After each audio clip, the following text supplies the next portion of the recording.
Cooperativa Agricola Volpago offre carni fresche e selezionate di prima qualità, senza uso di antibiotici, direttamente dagli allevamenti locali dei nostri soci allevatori. Bentrovati al meteo. Temporanea tregua dalla pioggia, poi lunedì ancora maltempo.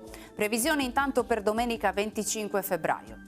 Sul Veneto avremo nubi irregolari alternate a schiarite, anche ampie. Precipitazioni generalmente assenti in pianura. Saranno ancora possibili dei piovaschi invece sulle zone pedemontane e montane.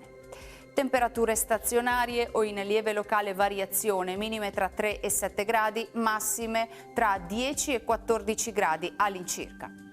Ci spostiamo ora sul Friuli Venezia Giulia. Anche qui maggiore nuvolosità sulle zone montane e qui non sono escluse delle deboli piogge, mentre altrove sarà più soleggiato. Quota neve a circa 1000 metri.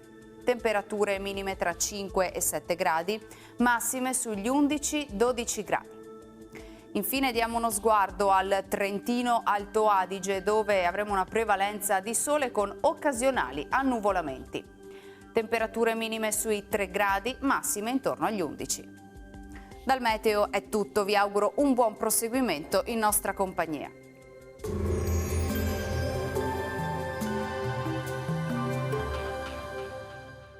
Cooperativa Agricola Volpago offre carni fresche e selezionate di prima qualità, senza uso di antibiotici, direttamente dagli allevamenti locali dei nostri soci allevatori.